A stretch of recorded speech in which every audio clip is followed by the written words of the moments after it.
Bismillahirrahmanirrahim. Assalamualaikum warahmatullahi wabarakatuh. Anak soleh soleha Kredo Pinus, bagaimana kabarnya hari ini? Bapak doakan semoga kalian di rumah selalu sehat ya. Nah, bagaimana puasanya? Semoga kuat ya sampai akhir. Oke, ketemu lagi bersama Pak Afif. Hari ini kita akan belajar melalui video pembelajaran. Yuk, sebelum memulai pembelajaran, alangkah baiknya kita berdoa terlebih dahulu. Kita mulai sikap berdoa.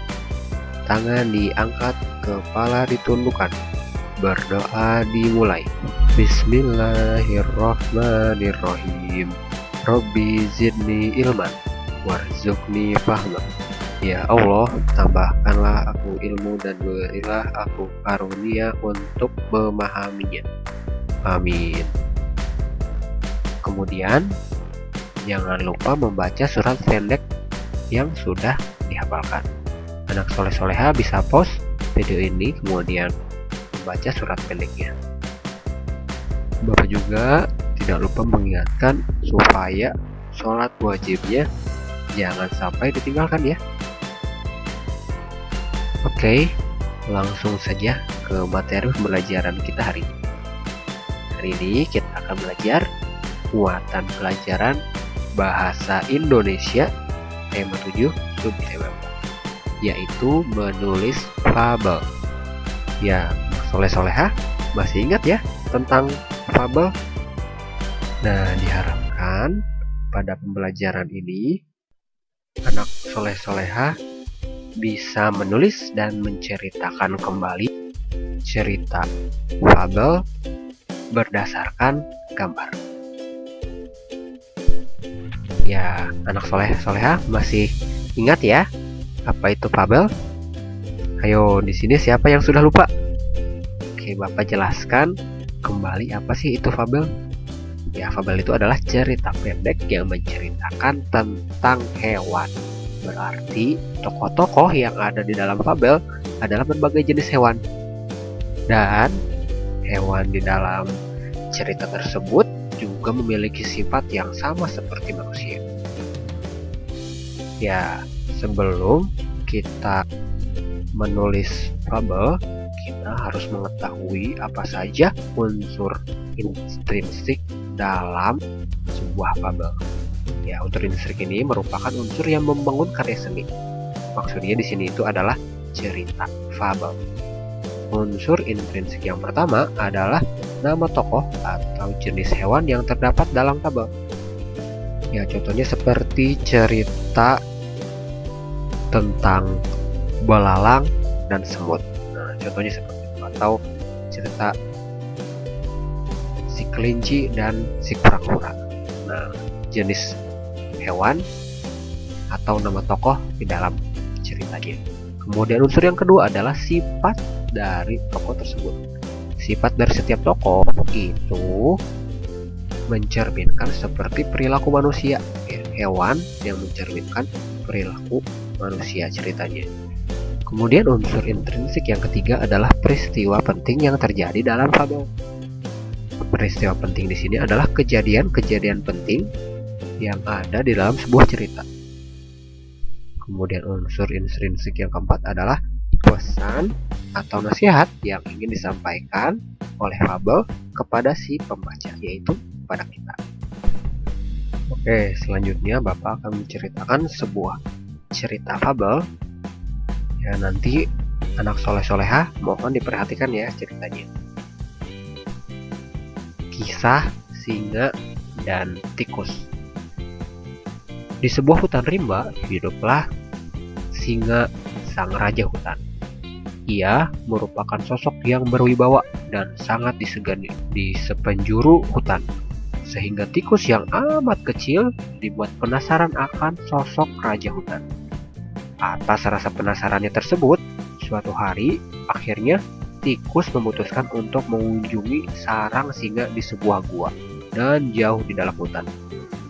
Tikus datang dengan mengendap-endap tanpa diketahui oleh singa.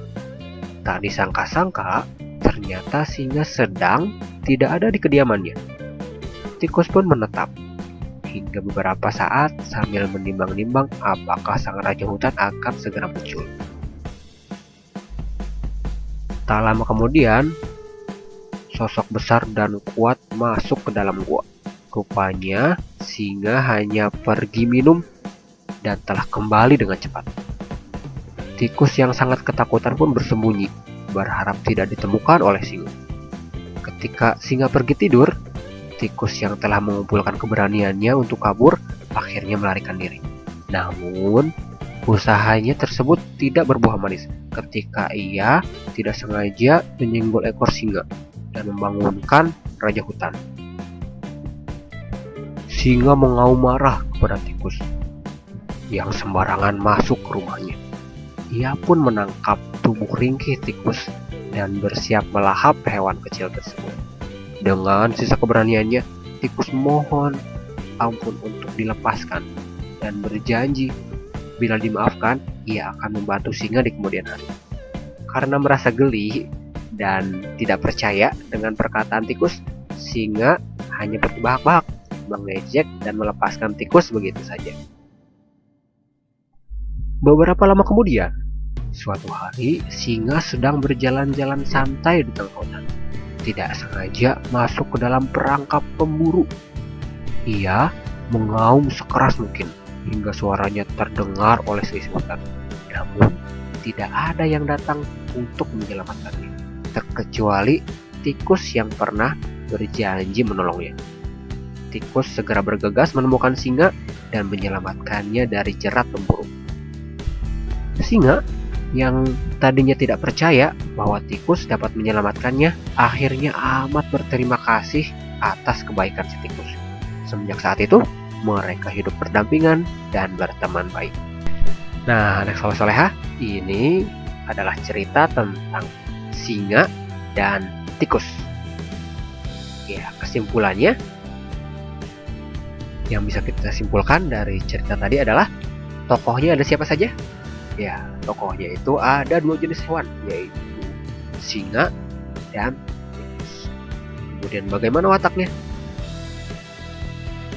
Sifatnya pada awalnya singa bersifat sombong, memiliki sifat sombong. Namun setelah dibantu oleh tikus ketika sedang kesulitan, akhirnya dia tidak menjadi sombong. Kemudian si tikus memiliki sifat yang selalu penasaran dan berjanji akan selalu membantu. Kemudian selanjutnya yaitu peristiwa penting. Peristiwa penting dalam cerita tadi ada beberapa peristiwa, ada beberapa kejadian yang membangun cerita tadi. Di antaranya ketika si tikus merasa penasaran masuk ke dalam sarangnya singa. Kemudian diketahuilah oleh si raja hutan ketika akan dimakan, tikus meminta tolong agar tidak dimakan dan berjanji akan membantu di kemudian hari. Kemudian peristiwa selanjutnya ketika singa berjalan-jalan di tengah hutan, kemudian terperangkap oleh jebakan pemburu dan diselamatkan oleh tikus. Kemudian yang terakhir adalah pesannya atau nasihat dari cerita singa dan tikus.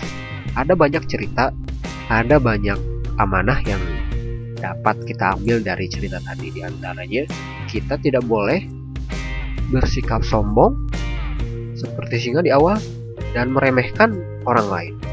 Nah, kemudian kita juga harus saling tolong menolong, karena ketika kita membantu teman kita atau membantu orang lain pun akan membantu kita.